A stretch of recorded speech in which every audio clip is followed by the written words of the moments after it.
पाकिस्तान की रियासत ये पहली दफ़ा नहीं कर रही जो इमरान खान साहब के साथ हुआ। ये इन्होंने 1971 में भी किया था और फिर उसका खुमियाजा भी भुगता था।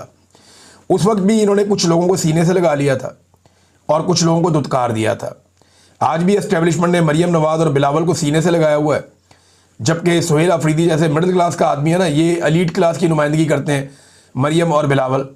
तो एलीट क्लास के बच्चों को, जो सियासी बच्चे हैं, उनको सीने से लगाया हुआ है, और जो गरीब का बच्चा है, जो एक मिडिल क्लास फैमिली से आया सुहेल अफरीदी, उसको इन्होंने धुतकारा हुआ है। इनको जहाज़ों में बिठा बिठा के सरकारी प्रोटोकॉल्स के साथ पूरी दुनिया की सैर करवाई जाती है। उसको जनाब अपने लीडर से मिलने के लिए अडियाला जेल के बाहर सड़क पे बैठना पड़ता है। वो ये बड़ा फ़र्क है, बहुत फ़र्क है। और ये पाकिस्तान की एस्टेब्लिशमेंट का डाला हुआ गंद 1971 में पूरे मुल्क के सामने आया था। खुदा ना खास्ता अब अगर दोबारा ऐसा कुछ हुआ तो इसके लिए ज़िम्मेदार यही एस्टेब्लिशमेंट होगी। जिन्होंने पहले ये गंद मारा वही लोग अब दोबारा वही हरकतें कर रहे हैं। अब कई हफ्तों तक मरियम नवाज जो है पाकिस्तान से बाहर ट्रैवल करती रहती है, यानी जाती है बाहर, ट्रैवल करती है, घूमते फिरते हैं, वापस आ जाते हैं, कोई नहीं पूछता क्या काम किया।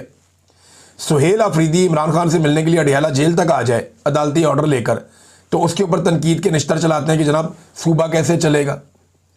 भाई जिस वक्त मरियम नवाज जाती है बैरूनी दौरों पे या छोटी सी सर्जरी पे या कहीं लंदन पहुंच जाती हैं, ब्राज़ील पहुंच जाती हैं, जापान के दौरे पे निकल गए, जब ये खातून जाती है एयरफोर्स वन को इस्तेमाल करते हुए, उस वक्त तो कोई नहीं पूछता कि सूबा कैसे चलेगा। और जब सुहेल अफरीदी सिर्फ इस्लामाबाद तक आ जाता है अपने सूबे से निकलकर, तो उससे कहा जाता है जनाब सूबा कैसे चलेगा। ये एक दोहरा मेयार है। पाकिस्तान की मिलिट्री एस्टेब्लिशमेंट इसके पीछे जर्नैल बाकायदा सहाफ़ियों को ये सवाल देते हैं कि जाके इस किस्म के सवालात पूछो जिससे नफरत की फिजा पैदा हो। पीछे जर्नैल बाकायदा सहाफ़ियों को ये सवाल देते हैं कि जाके इस किस्म के सवालात पूछो जिससे नफरत की फिजा पैदा हो। यानी एक सवाल ऐसा भी करवाया गया सुहेल अफरीदी से, वो बड़ा जुल्म हुआ। मुझे बड़ी तकलीफ हुई वो सवाल सुन के कि जनाब आप अपने सूबे को एक अलग मुल्क बना देंगे, अलग कर लेंगे। वो जब मुझे बात की लोगों ने, उन्होंने कहा जी हमें बड़ी तकलीफ हुई इस बात से, खैबर पख्तूनख्वा से।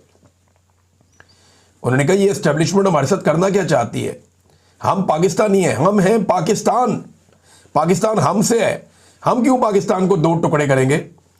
ये अगर किसी की ख्वाहिश है तो वो खुद अपनी ख्वाहिश बयान करे, हमारे सामने इस तरह की बातें ना फेंकी जाए। तो इस बात की उन्हें बहुत तकलीफ भी हुई थी। तो नाज़रीन ये मज़ालिम बड़े पुराने चल रहे हैं।